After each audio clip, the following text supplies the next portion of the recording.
How about, so you guys are flying under the radar this year, it seems, in the rankings or preseason. Can you give an assessment of how you feel so far? The ratings are, when you lose guys, like we lost Rock and, obviously didn't have a great year last year and you lose your best player, I think the question marks that surround us are, more than usual. So I think it's a fair rating, I think, based on how people rate teams. I think it's fair. This question about Day One and how he's been looking so far. Day One has practiced every day and has not missed any days. And obviously, you don't play in 2 years. You're going to be a little rusty. He's rusty, but he's up and down the court. We haven't rested him. We haven't changed anything, made it, easy. Nothing. He's been at practice every day, full speed. What are your initial observations from seeing Frank Howard play with you guys? I think it's with our team right now. It's hard to make a judgment really on the players. When you have 9 players, they're all going to play.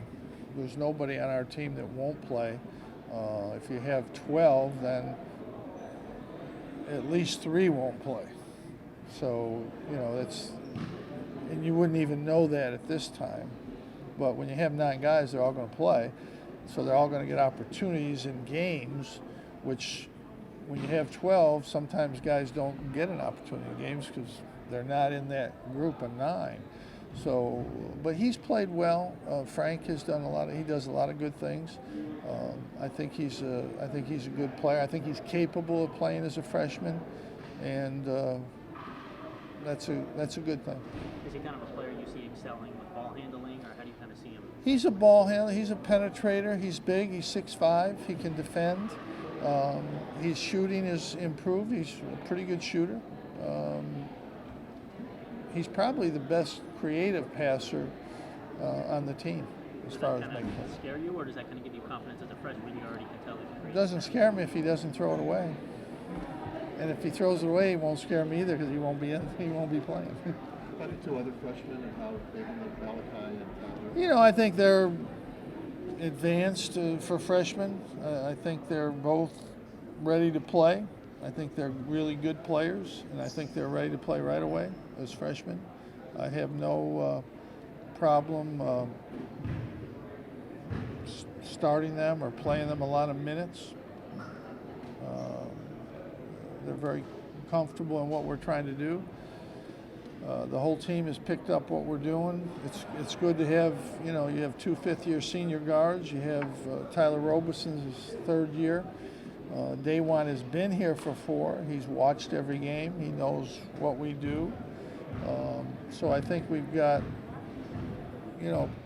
more years of experience than quite a few teams. Pardon?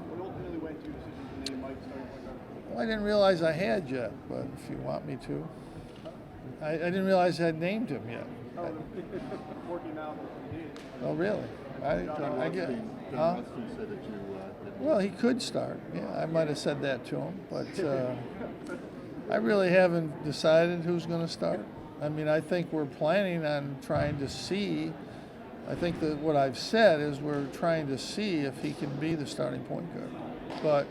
And I'm not saying that he won't be. I'm not really saying that he will be, but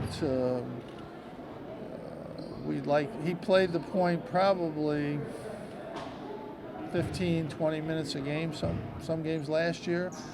So I think it's not a big stretch for him to do that. We're certainly trying that. We're working on that. He plays some at forward in practice. But we're going to have different combinations of guys in different positions. And I think that certainly Mike is going to play some 1, probably will play some 2, and probably still play some at the 3 too. Will it be more than 15, 20 minutes at that point? Yeah, if he's the point guard, if it turns out he's the starting point guard, he'll probably play more than that at the point. But Caleb's played very, very well in practice. He's much improved, much better player than he was last year. What's the biggest change in Tyler Roberson's game that you've seen since the end of the season? Tyler, I don't know. I think he's stronger, more physical. You know, his decision making's a little better. I think he's still working on some things. We still see a need for him to get better in some areas, but he's playing well. He's a very strong physical player, and that's what he is. That's what he does. Why are there so many walk-ons on the team this year? Feel like You know, we just had we had committed to a couple guys, and then we got 2 more guys that we didn't think we were going to get, and we got a few extras. what do they kind of do for the team? I guess? It's easy to balance. They don't practice a lot. We practice 13, 14 guys. That's who really practices. The other guys get a good seat, you know, basically. But You guys finished 13th in three-point shooting last year. yeah, the biggest thing we've had to improve, we have to improve our offensive. We really have to improve our offensive ability, and that's field goal percentage, 3-point shooting, and 2-point field goal. We were not good last year offensively. I thought that was the biggest problem we had last year. We didn't have a terrible year, given the circumstances of losing Chris McCullough early and Caleb learning the hard way to play the point. It was probably a pretty reasonable year in terms of wins, but we were not a good offensive team really at any stage last year. I didn't think. I think we really relied on Trevor. Mike made some threes, but you know, he wasn't a fact. It wasn't something we thought about. This year, we think those guys both are going to make threes. We think that Caleb has really improved his shooting, which surprised me a little bit. That's probably the biggest surprise at this stage. We know that Malachi and Tyler Lydon can shoot threes.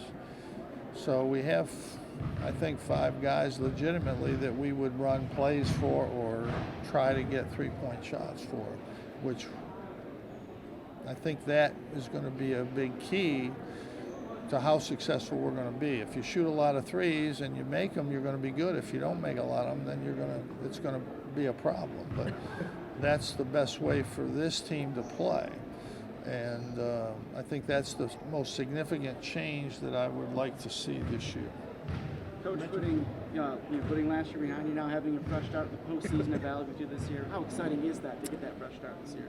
Well, every year is new, and you know, whatever you did last year doesn't matter anyway. So every year is new, and every team is different. It really doesn't matter about expectations and ratings. We've been unrated before and had very successful years, and more years than one.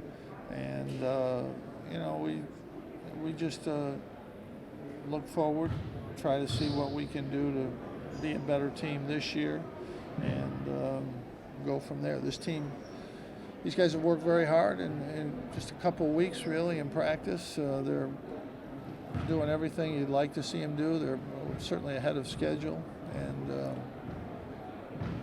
I think he's not going to play this year, but what kind of impact can Pascal Chukwu have on the team in practice? Well, I think it's good to have practice guys to go against, big guys. We're going to see a lot of 7-foot guys in the league, and it's good to have a 7'2" guy there to play against every day and you know, affect how the game is and how practice goes. That's important. I think that's a very important thing. I think he helps Daewon and helps Chino get better in practice because they're going against them, and I think that's a good thing. I think he's working hard. He really needs a year of getting strong. He's going to benefit more from a redshirt year than I think any player that we've ever had. He's going to be able to work more in the weight room, and he's incredibly long and he's got good timing, but he has to get stronger, and this will be a great year for him. But he will definitely help us. There's no question about that. It's great to have him in there. Coach, can you just reflect on last year? You talked about Chris's injury, but also with the NCAA hanging over. Can you just reflect, was that personally one of the most difficult seasons? You know, I don't. Last year is last year. It's over. I mean, it's been well documented. You know, it is what it is. You know, nothing is necessarily easy. You can have very difficult problems some years, and you can have a great year. There's no correlation between how many games you win and what kind of difficulties you have. People may think that way, but it's really not true. It's not true at all. I've had some very, very difficult years off the court, different things going on, and we've had great seasons. There's really no relationship. We just didn't have a good team last year, really, I don't think. You know, I think when Chris went down, we playing a freshman point guard, we're playing a sophomore forward who was really not quite ready for that.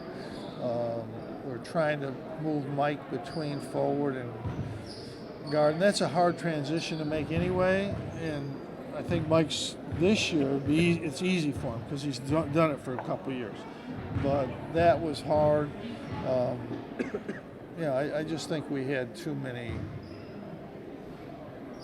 weaknesses, and if I really had to really reflect last year on the league, well, the one game we should have won was Villanova. That we gave that combination of things took that game away. But other than in the league, we should have lost 3 of the first 4 games we played.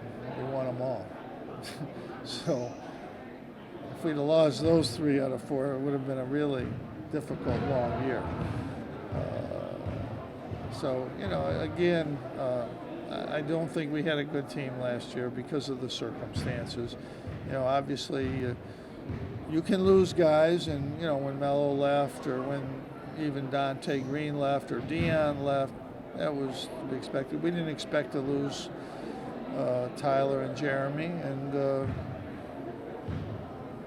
they probably shouldn't have gone, but it definitely hurt what we could do.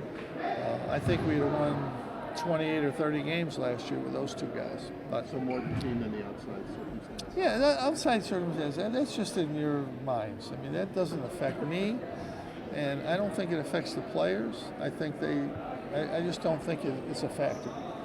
We just weren't good enough last year. We had a year when we couldn't play in the tournament, and we won 23 or 24 games. I mean, you know, it's not relative. I mean, people think it is. They want to make it into that, but I don't buy into that. You expect the word pretty soon on your appeal? I have no idea. No idea. What do you expect from Caleb this season? As I said, I think Caleb's made the biggest off-season improvements physically of anybody that I can remember. He's gained about 16 pounds. He's shooting the ball more consistently, better. You know, he still makes, I mean, all point guards make some mistakes, but his judgment's better. He's much more confident, and I just think he was put in an almost impossible situation last year. He just wasn't physically or mentally ready for it, and I think he is this year. I think he'll be fine. I have no problem having him in the game a lot. He'll be in the game a lot. What did you see from Tyler Lyon in the first couple of practices so far? What can he kind of do in terms of positions he can play? Tyler Lyon is, you know, he's a good player. He's got good skills. He's long, competitor. He'll be fine. Coach, have you thought about those 9 games yet where you're not going to be in your No, I'm trying not to think about that. The emphasis that you guys have put on 3-pointers this year, is any of it influenced by like Golden State? No, not at all. It really isn't, although I think that is a trend probably. Although Rick Pitino did it in '87, so it's not new. I just think you have to look at your team and say, well, how can we beat somebody? Supposedly these teams are all better than us that we're playing. So if they are better, if that's true, how do we beat them? How can we beat those teams? And Rick Pitino's Providence team is a good example. There were a lot of teams that were better than them, and they beat them because they made threes. I don't know if that's a formula that can work for us, but we certainly are going to look at it and try to work on it. But, you know, Just go back to day one. Go back to day one last time. What are some things you look for to see that he's shedding some of that rust? well, I think he'll miss a layup or miss an easy shot, and he'll rush it a little bit. But he's playing against Pascal in practice every day. It's not that easy. Pascal will be one of the premier shot blockers in college basketball, probably, and so it's a good guy. He has to go against him down there, and I think that's a good thing. As far as the 9 games, I don't know. Whenever it works, when that happens, it'll be a difficult time. The one thing I do know is I believe the team will be ready, 100% ready. You have practices, and you get the system in, you get the offense and the defense in. Everything is in, and you really, if you have a good system and a good plan, there aren't a lot of changes that happen, and I would say after the first 13 games, I doubt if we've ever changed anything from then on in. I mean, there might be a little change or a little something that we might do, but there's really not a lot of changes that occur after that. It'd be much more difficult in the first 9 games because that's when you're trying to figure everything out. But at least you have, no matter what circumstance, you have these games, these practices, and exhibition games and stuff going forward. So, but it'll be difficult because you can't talk to the players, which is I think that's crazy, but you can't talk to the players during those 9 games. It's one thing to punish the coach, and that's okay. I mean, I get that, but then you punish the players because I brought them all here. They want to listen to me, and they can't talk to me for 9 games. This is a month, so it's a pretty harsh penalty. The games are bad enough, but the practices too. A lot of people don't realize that's part of the punishment, and I think it's a very severe punishment. With Malachi saying he's expected to play a lot of minutes this season, is there any Malachi expected to play a lot of minutes this season? Is there any plan at all to reduce the minutes that Trevor and Jose players would still expect him to play 40 minutes these days? I think last year they had to play 40 minutes. Even though we have 9 guys this year, we have more depth in the backcourt. We didn't have depth in the backcourt last year. We had 3 guys. This year we have 4 guys that can play back there without Malachi. And he could play back there. But we have a little less depth on the front line. So I think we have more than enough depth. Players can play 38 minutes. That's not an issue. Duke won the national championship last year. Those guys played 39. They only bring up the minutes played here when we lose. They don't bring it up when we win. We won the national championship. Jerry McNamara, Carmelo played 40 minutes. Players get a timeout of 2.5 minutes every 4 minutes. Every 4 minutes. If you're in college and you can't play 38, 40 minutes, you're not in good shape. That's not an issue. What do you think of the new shot clock? 30 seconds, I don't think it's going to change the game much. I think we see people waiting to 34 or 5 to shoot, so now they'll wait to 29, so it's a few seconds. It's a few more possessions. I think it'll help a little bit. I don't think it won't be a major factor. What makes Malachi kind of interchangeable at the 2 and 3? Well, he's really a wing player in the true sense of the word. He's really not a forward. He's really not a guard. He's really a wing. And our 3-man some years has been a little bit more of a forward, and some years that position's been a little bit more of a guard, like Mike was. Malachi's a little bit more of a guard, but he's 6'6", and he's physical, so he can play that position, and he gives you another shooter, another ball handler, another passer. So it helps your offense a little bit, but we'll have three. There'll be lineups that we have 4 guys in at the same time that can shoot threes, and we'll try to use that as much as we can. We'll have different lineups. We'll have a lot of different lineups, different guys. Tyler Robeson, can play 2. Tyler Lydon can play 2 or 3 positions. So we've got guys that can play multiple positions. When you go with a 3 forward lineup, Yeah. who's better capable of being the 5 in that one? Probably which Tyler? Tyler Lydon's the biggest guy. He'll play in the middle if we're playing a 3 forwards. How often do you think you'll have to play that? You know, that is, what is that? To be determined. Well, that's something you have to do during the game. It's one of the things you'll have to do during the game. And if we do it and it works, everybody will be happy with it. And if we do it and it doesn't work, then they won't be. It's just like the minutes played thing. How do you feel about talking about moving the season up a month? I think it's a bad idea to move back. I think you to go in a month the other direction.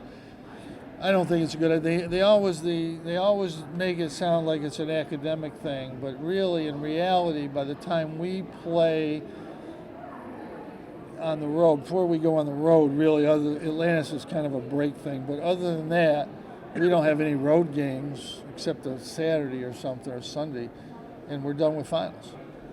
And then you got the whole break period where you got time to recharge and everything.